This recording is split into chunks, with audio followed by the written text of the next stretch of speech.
As much as I achieved as a sports writer, I would have ascended even higher if my personal life was settled.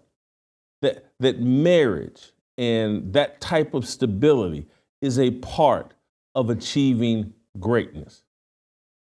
But when you prioritize happiness, which is basically instant gratification, it has nothing to do with stability. It has to do with the ultimate freedom and the lack of responsibility. And I used to say to people that the lack of responsibility, this was my primary quote, the lack of responsibility was the key to happiness. Happiness.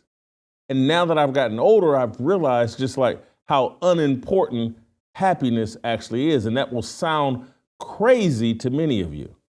But for men, happiness is just not that important. And happiness stands in the way of pursuing greatness. And so when you ask the question, how did America get here? How did it ascend to this mecca, this launching pad for greatness and innovation? Why did we become the worldwide leaders? Because men pursued greatness here. They did not pursue happiness. Happiness was something that women concerned themselves with, and men tried to provide the tools, the environment, whatever, for children and women to be happy. But men pursued greatness.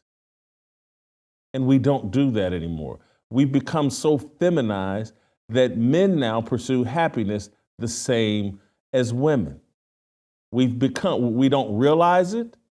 We're all muscled up, many of us, or many of you, you're muscled up, you're in the gym, women love you, but you're not actually masculine. You're not actually a man. You're in pursuit of happiness.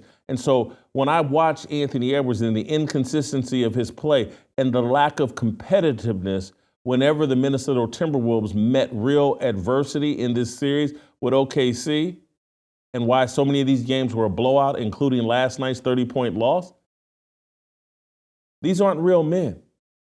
These are men thinking about happiness. And you know what? Going fishing, going to Cancun, didn't sound all that bad for the Minnesota Timberwolves. They can now hit strip clubs and go to Cancun and travel around the globe and pursue happiness at the pleasuring their penis. They can pursue that. And I'm not saying men in the previous generations didn't have some of those same lustful desires, but their pursuit of greatness made them delay their pursuit of happiness or put happiness on the back burner.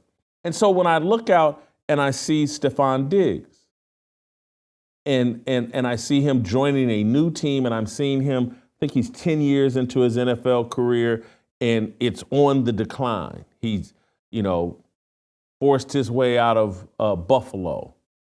He was with the Minnesota Vikings before that. He was with the Houston Texans last year. And now this year, he's with the New England Patriots, a new team, not at OTAs, and captured on a yacht somewhere partying with Cardi B, passing out what appeared to be drugs.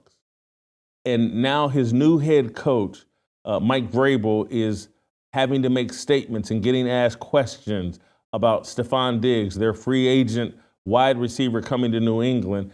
And Stefon Diggs has no interest in greatness. He's in pursuit of happiness. And the fact that I'm criticizing his pursuit of happiness sounds crazy to many of you.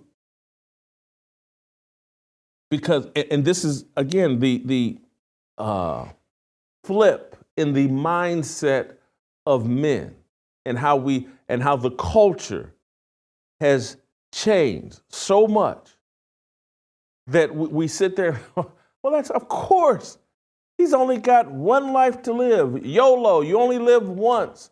And of course he's pursuing happiness. Of course he's not interested really in greatness. You know how much money he's made?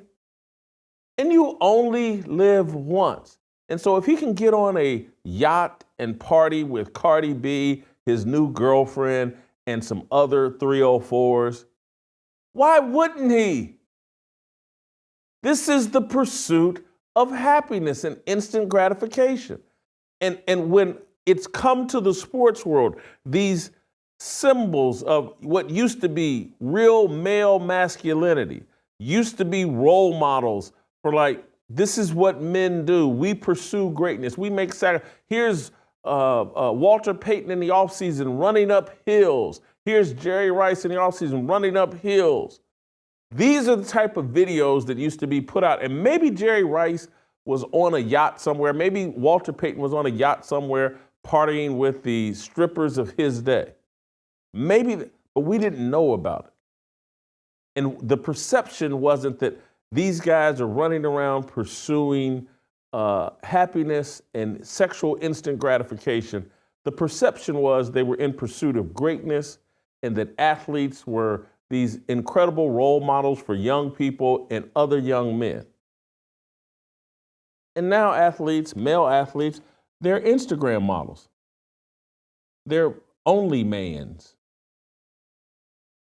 They are no different than women. And so, again, this is where I want your take in terms of, am I just an old man on my front lawn yelling at the clouds, get off my lawn?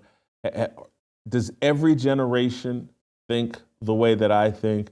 Does every generation think that the generations following behind them have lost the plot? Is what I'm feeling remotely unique?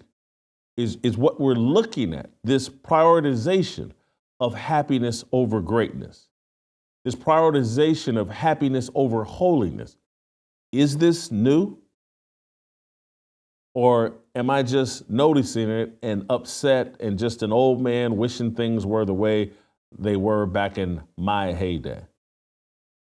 Or maybe it's a combination of both. Maybe I'm 1,000% right, but I just need to get on board that we've always been headed this direction. And so, Jason, why are you acting surprised that we're now here?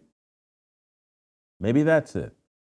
But I sincerely want your feedback because I wake up every day and look at this world and I am completely confused.